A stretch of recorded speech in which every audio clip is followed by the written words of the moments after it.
There's nothing like spending an afternoon talking music with my good friend Randy Halmo. This month, folks, we're going to look back at the life and times of one Gordon Lightfoot, a huge persona in Canadian music that probably, if you didn't know him, well, your parents did. Well, your grandparents might have. He was just that big. His songs resonated and made you feel that every song he put out, you were part of. He had that technique that just made you want to be part of it, or you felt like you were part of it. And my good friend Randy Hamo is going to take center stage here and tell us all about Gordon Lightfoot. Thanks very much, Dave. Well, I'd like to, first of all, start out with our audience and share with them Gordon Lightfoot's 10 best songs during 6 decades of music. And he certainly was one of Canada's musical icons, not only in folk music, but also in rock and country music. There are a few careers in popular music that are more versatile than that of the late Gordon Lightfoot. And of course, being Canadian, he enjoyed success in the worlds of pop, adult contemporary, folk music, and country music. And he shared this with fans all over the world. And the reason why I think it was so popular, because it kind of talked to all of the ages, Dave. And the singer, of course, his unforgettable vocal approach is second to none. The Ontario born singer songwriter, Gordon Lightfoot, he passed away just 3 weeks ago, May the 1st this year, at the tender age of 84 years young. Now, Gordon had been suffering from some health issues in recent days, and that forced him to cancel planned tours in the United States and Canada earlier this month. At the heart of Gordon's career, his songwriting, and I think this is fair to say that the singer bleeds lyrically through his music. For example, songs such as Sundown, If You Could Read My Mind, revealed a man who knew his relationships could be imperfect at times. He also has quite the way with a story song, taking one of the great American tragedies of the 1970s and crafting an unforgettable lyric about it. And we'll mention more about that in the broadcast. So, to honor the 6 decades of music, I've chosen 10, make that 10, of Gordon Lightfoot's top songs. And there's all kinds of other songs too that would certainly be attributable to this list. But here are the 10. We're going to start from number 10 and work right up to number 1. Perfect. Dream Street Rose. This title cut was from his 1980 Warner Brothers release. It found Lightfoot in fine musical form. The guitar work added a layer of breeziness to the track, and his vocal, well, as always, was spot on. Gordon Lightfoot brought a definite warmth to the lyrics of any song he wrote, and it was all about the positive effect the right one can have on someone's life, opening up a world of new possibilities, and how true that was. Number 9, Talking in Your Sleep. This was a 1971 single for the singer. This one definitely ranks as one of his more underrated gems. There's a heartfelt honesty here, Dave, that the listener feels when Lightfoot is pleading with his lover to explain the significance of the words that she uttered while sleeping. It wasn't a major hit in the United States, but it's definitely one worth seeking out in the Gordon Lightfoot song catalog. Number 8 checks in, The Ribbon of Darkness. Oh, yes. Yes. This perfect fusion of country, folk, and pop appeared in Lightfoot's 1966 United Artists debut album entitled Lightfoot. Now, while the memorable track was released as a single by this singer, The original hit recording was sung by none other, you ready for this?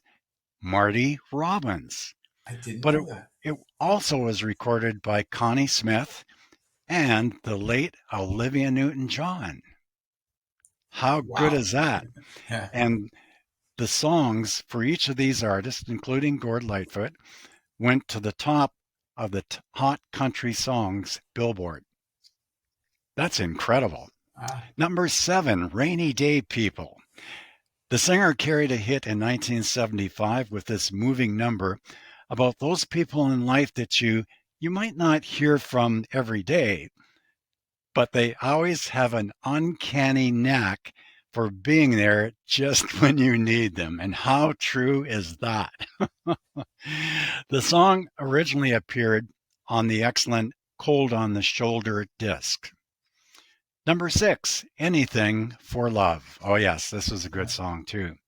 The most recent Gordon Lightfoot song to appear on the American music charts came with this melodious romantic number, which hit the top 20 in the adult contemporary charts.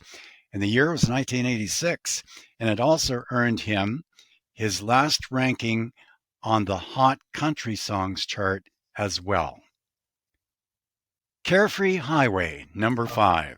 The lyrics of this Lightfoot hit from the fall of 1974 came straight from real life.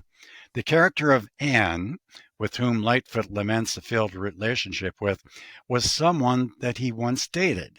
And yes, her name was Anne.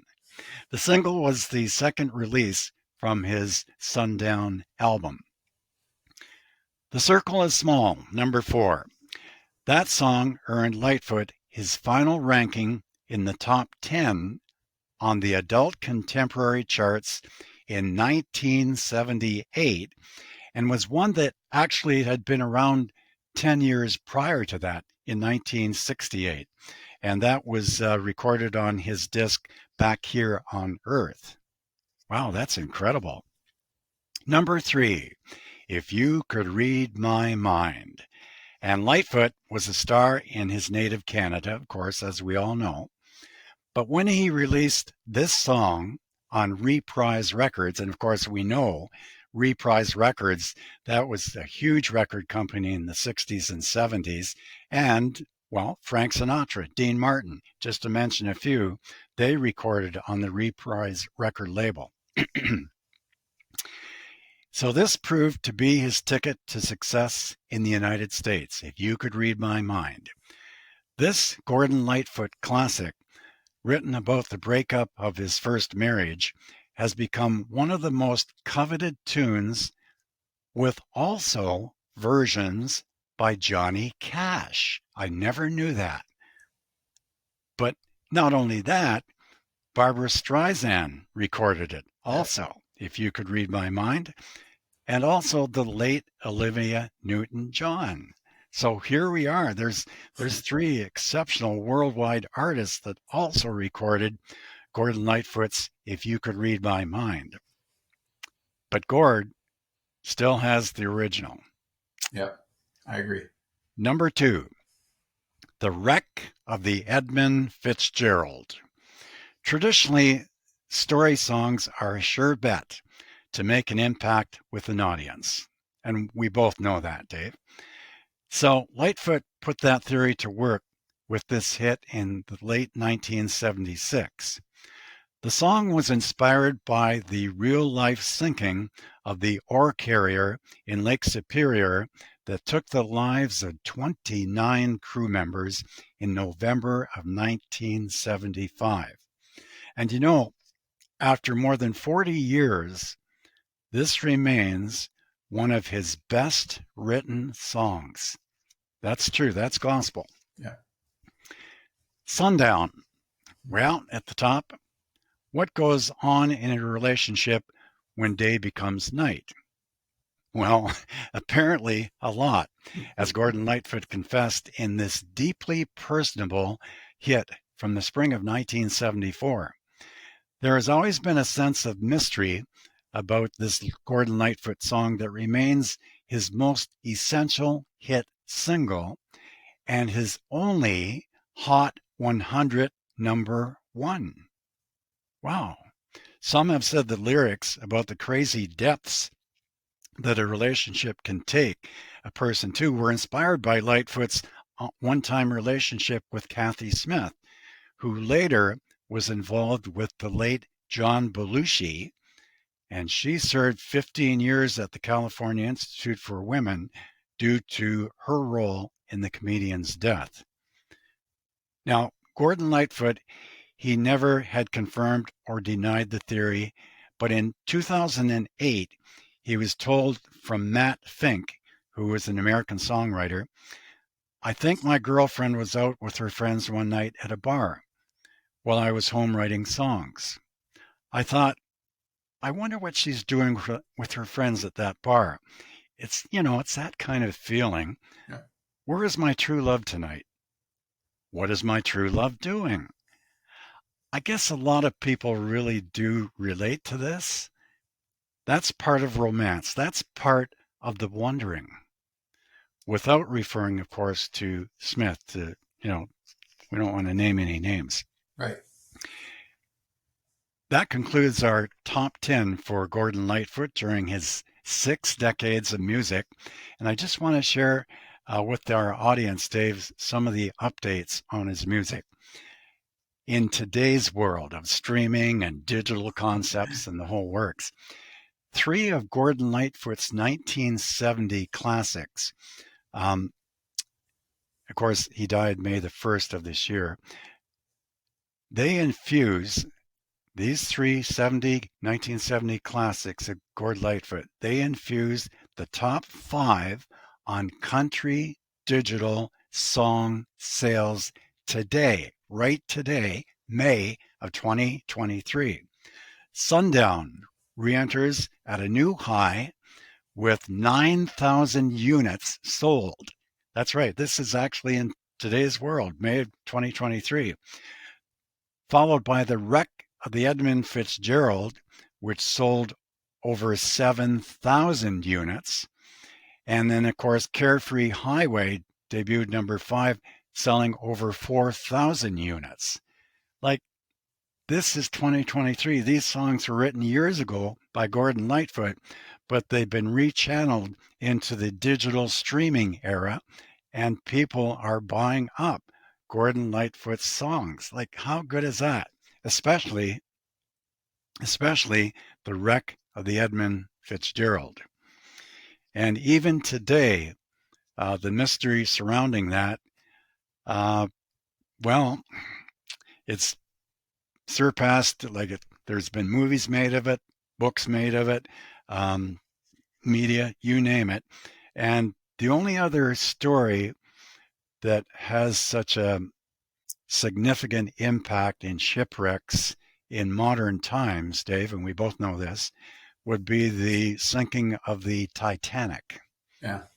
So, and I want to share, just to kind of update and rewind to 2023,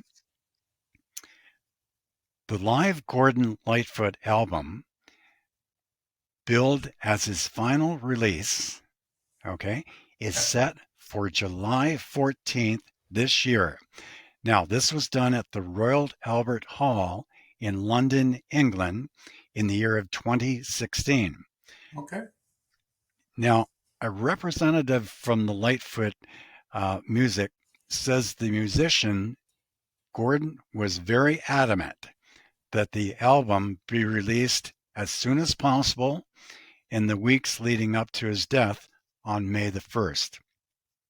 He says Lightfoot requested that, and this is very important to share with our audience, Dave, Lightfoot requested that no changes be made to the recordings. In addition to this, his best-known hits, the double album includes songs that have never appeared on previous live albums. 2, for example, the song Beautiful and the song Don Quixote. Yeah. 2 songs worth checking out. For sure. Gord Lightfoot, as we know, was a prolific performer and played his last live concert show just last October in Winnipeg, Manitoba. How good is that? Just Dave, incredible, right? That some he was of still your going. thoughts on Gordon Lightfoot? Oh, where to begin, eh? Mm-hmm. I recently read a story that I thought you would really enjoy. I did too. It was Mm-hmm. the recording of the Edmund Fitzgerald. The evening that it was done, Mm-hmm. Gordon Lightfoot ran out of time, studio time, and the band that was coming in next, Mm-hmm. he said, "I will buy your studio time. I want to finish this song." Mm-hmm. And the band ended up saying it was. I believe the band was Ohio, and they were called Brussels Sprouts. I think they had Mm-hmm. one album. Um, didn't do too much, but anyway, one of the guys that was in this wrote this wrote this piece about this time, and he Mm-hmm. said that they said, "Yeah, sure, no problem, take it. You know, you don't even have to worry about paying us." But the rest of the band left, and this one guy stayed behind. And he said the whole studio, he wasn't in the studio per se, but he could see was dark. There was just one little light, and Gordon Lightfoot was in the corner, and he sang "The Wreck of the Edmund Fitzgerald," and he did it all. He said in one take. He said he Wow. nailed it in one take. How good Um, is that? and then he said he was concerned because then Gordon Lightfoot came out and saw him there, and nobody was Mm-hmm. supposed to be in there. Mm-hmm. And it turned out that Gordon Lightfoot asked him what he thought, and then invited him to go party with the band. So he said it was a great night all the way around. Oh, yeah. Boy, would it ever but be. but but he said it amazed him that he did it in one take, and that how chilling it was. Just can you imagine hearing that in the dark for the first time, like the final recording of that song, like with just Wow. he was That'd just be there in the amazing. moment. That's Yeah, better they than were in the good. moment. My Okay. question to you, Mr. Halmo, is the early 1970s. I mean, I was just a young fella. Mm-hmm. Uh, my recollection of my first Gordon Lightfoot song was my dad having the record of the Edmund Fitzgerald and just playing it over and over and over again. Him being a commercial fisherman of Port Dover, there was Mm-hmm. obviously some substance there for him. That Oh, for feeling, sure. that obviously a melancholy feeling. But I remember hearing that song and just be blown away Mm-hmm. and thinking, "Wow, who is this guy? What was it like?" I mean, you heard him much earlier than I did. Mm-hmm. Was the Canadian environment ready for Gordon Lightfoot? Did he take it by storm, or was it a casual, all of a sudden, hey, that's that Gordon Lightfoot guy again? What was it like for you? Well, back in the years, Dave, when I was working at the Toronto International Airport as a federal agent, I had the opportunity to take in 4 Gordon Lightfoot concerts at the old Massey Hall in downtown Toronto. You dog! Oh my And God, I'm so jealous and of you. I'll tell you, the Massey Hall, the acoustics in that place were second to none. Yep, they are. And to this date, if you could read my mind, I can play that over and over and over in my head, and he's right there. And I had once front row seats through a radio station promo. At that time, it was let's see now. Can I get this right? Let's see. CFRB. That's correct. Oh, I remember And CFRB. they had a contest, and I was one of the ones who had won tickets to see Gordon Lightfoot at Massey Hall. It was September of 1977. Remember Man, that well. Yeah. And I think, Dave, he took the world by storm. He was very humbled and kind, but his music really reflected the times of relationships, the times of tragic lake events, the sinking of the Edmund Fitzgerald and some of the other Great Lake freighters. These are stories in life that he created through his lyrics that through song, had people not have heard, they may not have ever known about the yeah, sinking of the Edmund Fitzgerald. So like for Gordon Lightfoot, this was, and no other artist in the music time that we know of in the past 6 or 7 decades has always reflected in his lyrics tragedy on the Great Lakes and also give and take in relationships. There's really been no other artist to put to words at that particular time a lifestyle, a life experience that was so true to life. Yeah, well said. I totally agree with you. I think, Just and when I looked at, unbelievable. and I'd known this for some time, but when you look at that and you read that Bob Dylan's envious of Gordon Mhm. Lightfoot's writing, right? When you Mhm. see that he's up there in that pantheon of elite songwriters, you know what I mean? He was Oh, yes. recognized by I mean, there's one great shot. I think it was in his book. It's him, Dylan, and Joni Mitchell sitting there, and I'm like, oh my goodness, what are those three things? Like, Yeah, what song's going to come out of these three, right? Because they all are just such great lyricists that they can just pull something out of a hat and make a song out of it, and they would probably go to number one. I I, exact, I just exactly don't. right, Dave.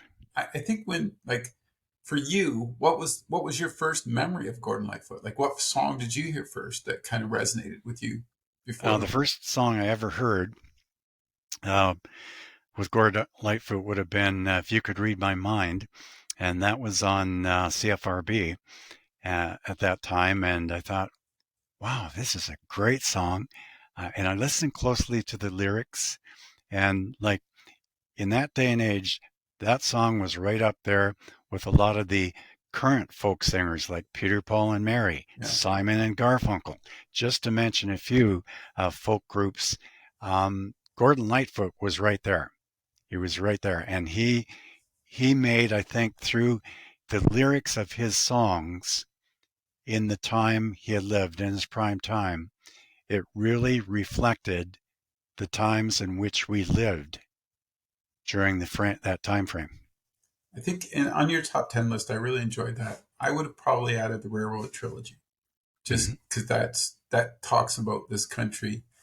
Like, he's commissioned by the government to do that, and you think about sitting down to write a song for the country, Mm-hmm. right?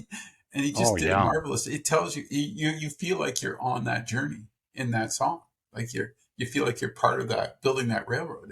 oh You so know, true, how Dave. the heck do you capture that? I really don't understand how Oh, you're able to do that in song, but that amazing to listen to. that's a Um, unique quality that Gordon Lightfoot had in reflecting in terms of life presently during his prime time yeah, and putting lyrics to a song to reflect that particular situation or tragedy.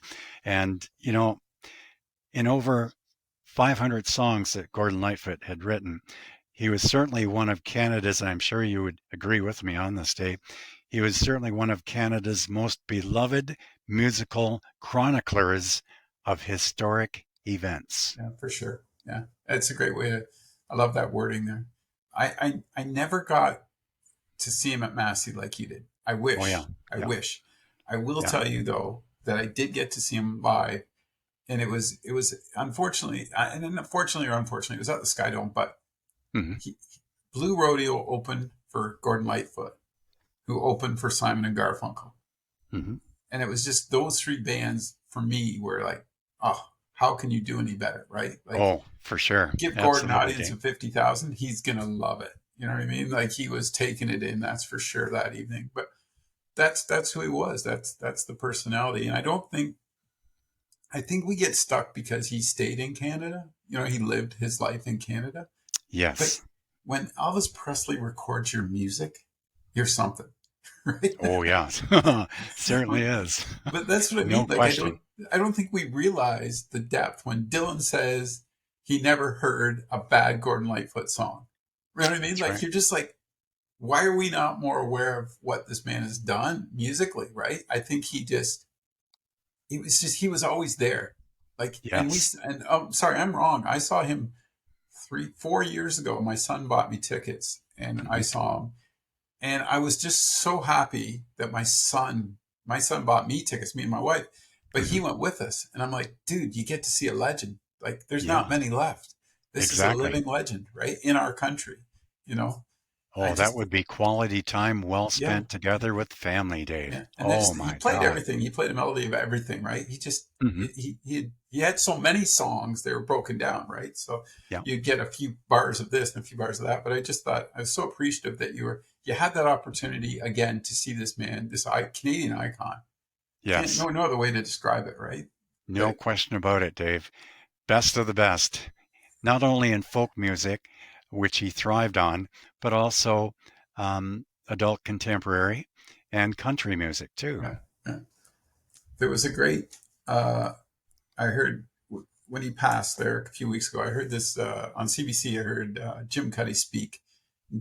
Jim Cuddy told the story of playing in sort of a benefit concert in Vancouver somewhere in BC, sorry, somewhere for Save a Forest. And he said, it was all these bands, then us, and then Gordon Lightfoot was the headliner. I believe that's the way he worded it. And he said, remember, these are all people trying to save the trees. And he said Gordon was always true to himself in saying what he thought. Hmm. And he said that Gordon Lightfoot got up on stage. And before he even started to play, he looked out into this huge audience and said, don't forget, loggers got to eat too. And then he broke into song. And it's just like, but Cuddy said he just laughed. He said that was Gord. He was going Yeah, to say what he thought. That's how he did. It came through his music. He would say what he was. If you could read ex- my mind, is like you said, a perfect example. oh Sundown, yeah, another perfect example. yep. So, and I always feel like his music reflects the country. I mean, I always get the feeling like when I listen to his song, Mhm.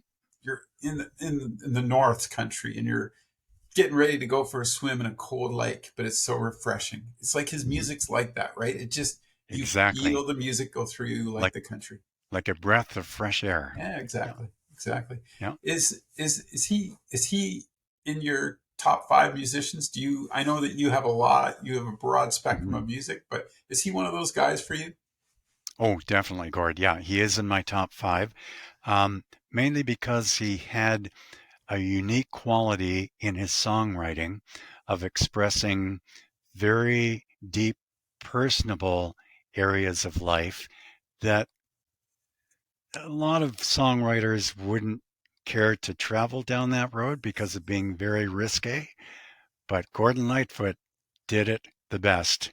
And certainly his legacy in time, as time goes on, will certainly prove that out.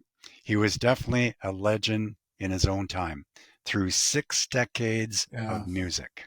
and I'm glad you brought that up because that's another point I wanted to explore with him because I think he could have retired just on the songwriting alone, but he Hmm. seemed to be a working musician. Even when I saw him 4 years ago, he just Exactly. seemed to have to want to be out there, doing what he does, right? Yep. Like that seemed to be him. He seemed at his happiest when he was on stage. I Oh, know he wasn't a definitely. big mover on stage. Hmm. He's pretty stands pretty straight. And, Yep. all the old videos you see of him, he didn't move a lot around, but That's right. he got his message across to you, right? He It sure came through did. in his music, Through his songs, his lyrics, and just his stage presence was phenomenal. and he was Absolutely phenomenal. and he was the type of guy. I don't think people. I had read a piece too where he was absolutely a musician's musician because I think it was Cuddy who said it too. Like he would say they were going to do something, they were going to do a song with them, but Hmm. he like refined it to the point to say, okay, this note is this, it has to be this. Like what I mean? He was very particular about how his sound was, Yes, and indeed. and I Yes, think that indeed, Dave. that's a mark of kind of one of those guys, Neil Young, Joni Mitchell style. It's theirs, right? Hmm. It's theirs when you hear it, right? And Yeah. he was of that elk. The other one I saw, and I can't remember what song he was playing, but a couple days after Gordon Lightfoot had passed, there was a video up on YouTube of Billy Joel playing a Gordon Lightfoot song as a Oh, tribute. yeah. And I thought, wow, like here's the impact again that we don't really understand. Like Exactly. in that world, in that realm, he was Hmm. big. He was bigger than I think most Canadians realize. That's right, Dave. And I don't think really Gordon Lightfoot has been given the respect over the years that he richly deserves. And but I think in time too, as stories come out about his life and times and his legacy complete, um, it'll be very interesting to grasp the attention of all Canadians and finding out little tidbits about the late Gordon Lightfoot Yeah. that they never knew about. And this will renew their interest in his songs. And I think it was a I think it was a CBC interview again, sort of one that he had done a few years ago when with the health concerns, and it might have been when his book came out, to be honest with you. But he Hmm. talked about not being a perfect human being, making lots of mistakes and lots of regrets. And he said, getting back and apologizing for the mistakes I made. And I thought that, yep, that's Canadian, right? Yep. Like there it is. You know, you screwed up, but you're going to try and make it right now. And I thought that that spoke to me, even if, if he had a rough go in the 70s and the 80s, maybe with drugs and alcohol and whatever Hmm. characteristic flaws that we all have, Yep. he was willing to admit it, move on, and try and correct it. And I thought that, yep, he's a Canadian through and through. He's, going to do it right, right? If he's going to do it. So true, Dave. So true. You hit it right on the head there. Yep. Is there Absolutely. is there anything that when you heard his music, like I think the sound, any Gordon Lightfoot song, it's Gordon Lightfoot. The sound, his band was so good too. I don't think that's another part of this we didn't give enough accolades to. I think most of his band was with him for a very long time. And Oh, that's hard yes. to do, right? Yeah. In the day and age of 6 decades of music, his band was stalwart. It was just it was like a big happy family, and each band member totally committed to the sound of Gordon Lightfoot. Yeah. Major, big time. Well, that it shows through because the sound, like you said, it still resonates today. Hmm. When and I'm feeling a little Canadianish, which is quite a bit. I'll put on one. I've got Gord's Gold. Throw Yep. on the vinyl. If you're going to listen to it, you got to listen to it that way, right? And appreciate what he created as far as music. That's for sure. Hmm. And when I remember too hearing, and maybe you can speak to this, and this is what told me that he was like a lifelong working musician. When Anne Murray retired, he was asking her why, Yes. Yep. right? Because I you're remember a that. working Yeah. musician, you got to keep going, right? That's right. Right on. Yeah. But Right uh, on. Yeah. a character we won't see soon enough again, obviously in the music world. But Hmm. thank God we got the music, eh? Yes. And he has created, as I had mentioned earlier, over 500 songs. And these songs will live in infamy for all Canadians and everyone around the world who has had the opportunity to listen to Gordon Lightfoot's songs, be it vinyl or concert appearances. Yeah. Oh, yeah. Do you think the clarity of his lyrics was the selling point? Like you and I can recite lines from his songs, and it's just Hmm. because they're clear. You hear them, you understand, like you feel the emotion in them. Hmm. I think that's a big part of it too. Do you? Oh, definitely, Gord. Or sorry, Dave. And what he did in his music, that was precisely the area of personalization in life's times, what he was going through at that particular time in his life, and to convert that into lyrics, into a song, that's a very special quality and trait, not only of a singer, but a songwriter. Yeah, just incredible. I agree with you. I think there's more to come out. I'm sure there'll be a couple more books. I'm excited. Thank you, and give the information out about that album again because when you were Yes. telling me off air, I did not know that was coming, and that's pretty cool. That's something you want a piece of history you want to grab onto. Oh, for sure, Dave. That'll be coming out on the market July 14th. It's the live Gordon Lightfoot album, billed as his final release. It's set for July 14th release. Now, this was a concert back in 2016, Dave, that he played in London, England at the Royal Albert Hall. And a representative for Lightfoot says the musician was adamant that the album be released as soon as possible in the weeks leading up to his death, May the 1st. Now, he says Lightfoot requested that there be no changes whatsoever in the recording. In addition to his best known hits, the double album includes songs that have never appeared in any of his previous live albums. Two of those songs include the song Beautiful and Don Quixote, two songs to check out. Lightfoot, of course, as we know, was a prolific performer, and he played his last live concert just last October in Winnipeg, Manitoba. But July 14th Got to get a copy of that, be it on vinyl or CD. Gordon Lightfoot's concert there in London, England, and that was done back in the year of 2016. And some new songs on there never heard before. Perfect. Vinyl's the way to go on that for me anyway. If I can swing it, that's what I'm getting for sure. Yep, Um, for sure. any last thoughts? Just one last thought.